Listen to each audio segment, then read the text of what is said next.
Chapter 4 of Matilda, the Ghost. Make sure you are reading along with me if you can. There was comparative calm in the Wormwood household for about a week after the superglue episode. The experience had clearly chastened Mr. Wormwood, and he seemed temporarily to have lost his taste for boasting and bullying. Then suddenly he struck again. Perhaps he had a bad day at the garage and had not sold enough crummy second-hand cars. There are many things that make a man irritable when he arrives home from work in the evening, and a sensible wife will usually notice the storm signals and will leave him alone until he simmers down. When Mr. Wormwood arrived back from the garage that evening, his face was as dark as a thundercloud, and somebody was clearly for the high jump pretty soon. His wife recognized the signs immediately and made herself scarce. He then strode into the living room. Matilda happened to be curled up in an armchair in the corner, totally absorbed in a book. Mr. Wormwood switched on the television. The screen lit up. The program blared. Mr. Wormwood glared at Matilda. She didn't move. She had somehow trained herself by now to block her ears to the ghastly sound of the dreaded box. She kept right on reading, and for some reason, this infuriated the father. Perhaps his anger was intensified because he saw her getting pleasure from something that was beyond his reach. "Don't you ever stop reading?" he snapped at her. "Oh, hello, Daddy," she said pleasantly. "Did you have a good day?" "What is this trash?" he said, snatching the book from her hands. "It isn't trash, Daddy. It's lovely. It's called The Red Pony. It's by John Steinbeck, an American writer. Why don't you try it? You'll love it." "Filth," Mr. Wormwood said. "If it's by an American, it's certainly to be filth. That's all they write about." "No, Daddy, it's beautiful. Honestly, it is. It's about—" "I don't want to know what it's about," Mr. Wormwood barked. "I'm fed up with your reading anyway. Go and find yourself something useful to do." With frightening suddenness, he now began ripping the pages out of the book in handfuls and throwing them into the waste paper basket. Matilda froze in horror. The father kept going. There seemed little doubt that the man felt some kind of jealousy. "How dare she," he seemed to be saying with each rip of the page, "how dare she enjoy reading books when he couldn't? How dare she?" "That's a library book," Matilda cried. "It doesn't belong to me. I have to return it to Miss Phelps." "Then you'll have to buy another one, won't you?" the father said, still tearing out pages. "You'll have to save your pocket money until there's enough in the kitty to buy a new one for your precious Miss Phelps, won't you?" With that, he dropped the now empty cover of the book into the basket and marched out of the room, leaving the telly blaring. So, save enough in the kitty. I don't quite know what that means, but I'm thinking maybe in the bank. Saving enough money in your little bank or something. Most children in Matilda's place would have burst into floods of tears. She didn't do this. She sat very still and white and thoughtful. She seemed to know that neither crying nor sulking ever got anyone anywhere. The only sensible thing to do when you are attacked is, as Napoleon once said, to counterattack. Matilda's wonderfully subtle mind was already at work, devising yet another suitable punishment for the poisonous parent. The plan that was now beginning to hatch in her mind depended, however, upon whether or not Fred's parrot was really as good a talker as Fred made out. Fred was a friend of Matilda's. He was a small boy of 6 who lived just around the corner from her. And for days he had been going on about his great talking parrot his father had given him. So the following afternoon, as soon as Miss Wormwood had departed in her car for another session of bingo, Matilda set out for Fred's house to investigate. She knocked on his door and asked if he would be kind enough to show her the famous bird. Fred was delighted and led her up to his bedroom, where a truly magnificent blue and yellow parrot sat in a tall cage. "There it is," Fred said. "Its name is Copper." "Make it talk," Matilda said. "You can't make it talk," Fred said. "You have to be patient. It'll talk when it feels like it." They hung around waiting. Suddenly, the parrot said, "Hello, hello, hello." It was exactly like a human voice. Matilda said, "That's amazing. What else can it say?" "Rattle my bones," the parrot said, giving a wonderful imitation of a spooky voice. "Rattle my bones." "He's always saying that," Fred told her. "What else can he say?" Matilda asked. "That's about it," Fred said. "But it is pretty marvelous, don't you think?" "It's fabulous," Matilda said. "Will you lend him to me just for one night?" "No," Fred said. "Certainly not." "I'll give you my next week's pocket money," Matilda said. That was different. Fred thought about this for a few seconds. "All right, then," he said, "if you promise to return him tomorrow." Matilda staggered back to her own empty house, carrying the tall cage in both hands. There was a large fireplace in the dining room, and she now set about wedging the cage up the chimney and out of sight. This wasn't easy, but she managed it in the end.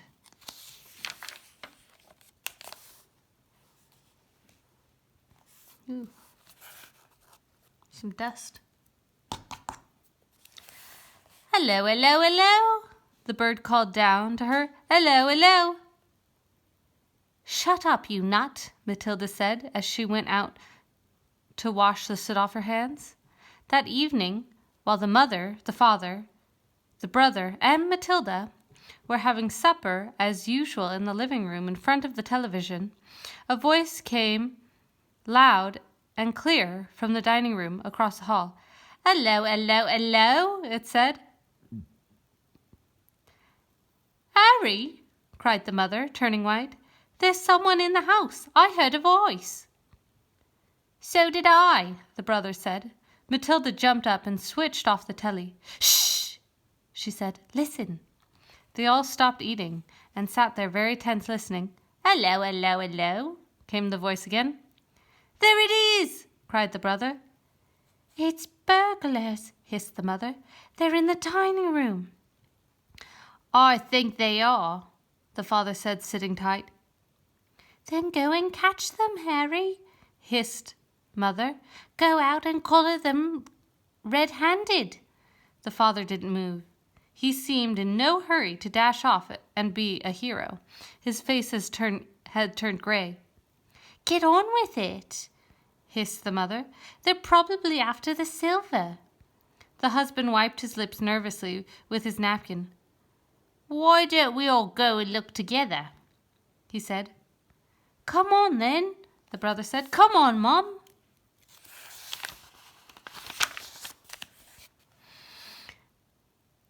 "They're definitely in the dining room," Matilda whispered. "I'm sure they are." The mother grabbed a poker from the fireplace. The father took a golf club that was standing in the corner. The brother seized a table lamp, ripping the plug out of the socket. Matilda took the knife she had been eating with, and all 4 of them crept towards the dining room door, the father keeping well behind the others. "Hello, hello, hello," came the voice again. "Come on," Matilda cried as she burst into the room, brandishing her knife. "Stick 'em up," she yelled. "We've caught you." The others followed her, waving their weapons. Then they stopped. They stared around the room. There was no one there. "There's no one here," the father said, greatly relieved. "I heard him, Harry," the mother shrieked, still quaking. "I distinctly heard his voice. So did you." "I'm certain I heard him," Matilda cried. "He's in here somewhere." She began searching behind the sofa and behind the curtains. Then came the voice once again, soft and spooky this time. "Rattle my bones," it said. "Rattle my bones." They all jumped, including Matilda, who is a pretty good actress. They stared around the room. There was still no one there. "It's a ghost," Matilda said. "Heavens help us!" cried the mother, clutching her husband around the neck. "I know it's a ghost," Matilda said. "I've heard it here before. This room is haunted. I thought you knew that." "Save us!" the mother screamed, almost throttling her husband. "I'm getting out of here," the father said, grayer than ever now. They all fled, slamming the door behind them. The next afternoon, Matilda managed to get a rather sooty and grumpy parrot down from the chimney and out of the house without being seen. She carried it through the back door and ran with it all the way to Fred's house. "Did it behave itself?" Fred asked her. "We had a lovely time with it," Matilda said. "My parents adored it." Arithmetic. Matilda longed for her parents to be good and loving and understanding and honorable and intelligent. The fact that they were none of these things was something she had to put up with.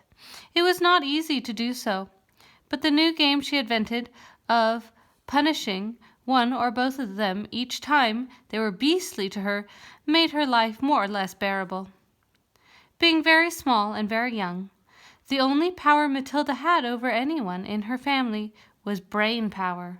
For sheer cleverness she could run rings around them all. But the fact remained that any 5-year-old girl in any family has always obliged to do what she was told, however asinine the orders might be. Thus she was always forced to eat her evening meals out of the TV dinner trays in front of the dreaded box. She always had to stay alone on weekday afternoons, and whenever she was told to shut up, she had to shut up. Her safety valve, the thing that prevented her from going round the bend, was the fun of devising and dishing out these splendid punishments, and the lovely thing was that they seemed to work, at any rate for short periods. The father in particular became less cocky and unbearable for several days, after receiving a dose of Matilda's magic medicine. The parrot in the chimney affair quite definitely cooled both parents down a lot, and for over a week they were comparatively civil to their small daughter. But alas, this couldn't last. The next flare-up came one evening in the sitting room. Mr. Wormwood had just returned from work. Matilda and her brother were sitting quietly on the sofa, waiting for their mother to bring the TV dinners on a tray. The television had not yet been switched on. In came Mr. Wormwood with a loud check suit and yellow tie. Remember, a loud check suit, that just meant that it's very, very colorful, and it's so colorful it hurts your eyes. So Mr. Wormwood was wearing a loud check suit and a yellow tie. The appalling broad orange and green check of the jacket and trousers are pants, almost blinded the onlooker. So what's interesting is in Britain, they call pants trousers because pants, they call underwear pants. So if you say, "I'm wearing pants," you're really saying, "I'm wearing underwear." He looked like a low-grade bookmaker dressed up for his daughter's wedding, and he was clearly very pleased with himself this evening. He sat down in an armchair and rubbed his hands together and addressed his son in a loud voice. "Well, my boy," he said, "your father's had a most successful day. He is a lot richer tonight than he was this morning. He has sold no less than 5 cars, each one at a tidy profit, sawdust in the gearbox, the electric drill on the speedometer cables, a splash of paint here and there, and a few other clever little tricks, and the idiots were all falling over themselves to buy." He fished a bit of paper from his pocket and studied it. "Listen, boy," he said, addressing the son and ignoring Matilda. "Sees as you'll be going into business with me one day, you've got to know how to add up the profits you makes in the end of the day. Go and get yourself a pad and pencil, and let's see how clever you are." The son obediently left the room and returned with writing materials. "Write down these figures," the father said, reading from his bit of paper. "Car number 1 was bought by me for £278 and sold for 1,425. Got that?" So a pound is the form of currency, the money in England. So he bought it for £278. That would be kind of like $278. But actually, pounds are worth a different amount of money than dollars. It gets complicated. But don't worry, that just means money, pounds. The 10-year-old boy wrote the 2 separate amounts down slowly and carefully. "Car number 2," the father went on, "cost me £180 and sold for 760. Got it?" "Yes, Dad," the son said. "I've got that." "Car number 3 cost £111 and sold for £999.50. Pence is like cents. "Say that again," the son said. "How much did you sell it for?" £999.50, the father said. "And that, by the way, is another one of my nifty little tricks to diddle the customer. Never ask for a big round figure. Always just go below it. Never say £1,000. Always say 999.50. It sounds much less, but it isn't. Clever, isn't it?" "Very," the son said. "You're brilliant, Dad." "Card number 4 cost £86. A real wreck it was, and sold for £699.50.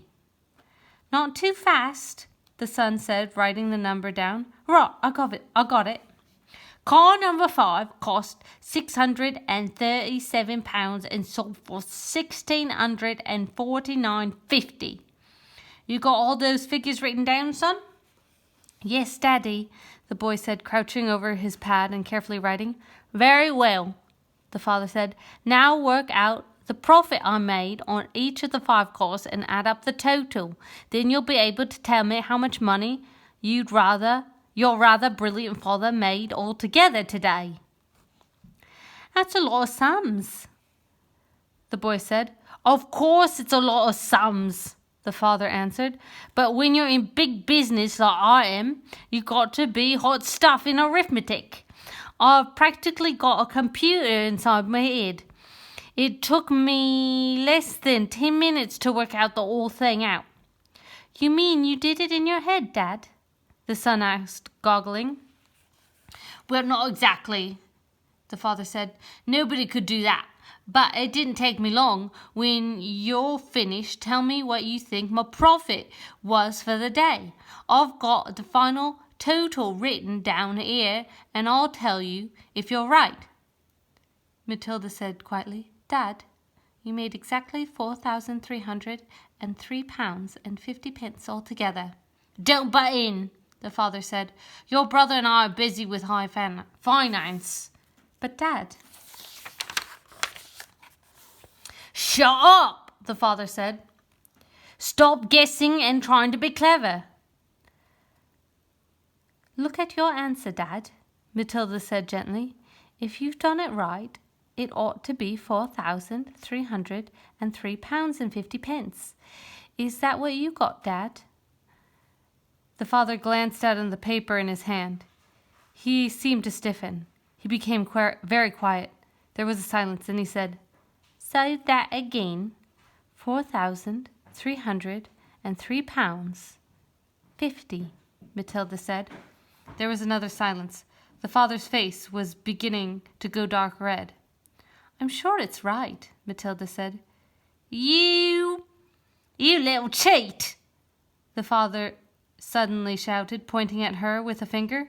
You looked at my bit of paper. You read it off what I got written here. Daddy, I'm on the other side of the room, Matilda said. How could I possibly see it? Don't give me that rubbish, the father shouted. Of course you looked. You must have looked. No one in the world could have gotten the right answer just like that, especially a girl. You're a little cheat, madam. That's what you are, a cheat and a liar. At that point, the mother came in carrying a large tray in which were the 4 suppers. This time, it was fish and chips, which Miss Wormwood had picked up at the fish and chip shop on her way home from bingo. It seemed that bingo afternoons left her so exhausted, both physically and emotionally, that she never had enough energy left to cook an evening meal. So if it was TV dinners, it was to be fish and chips. What are you looking so red in the face about, Harry?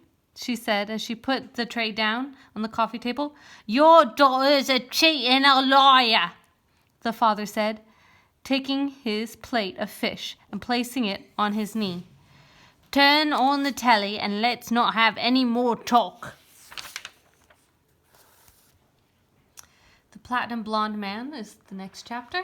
I hope to read it to you soon.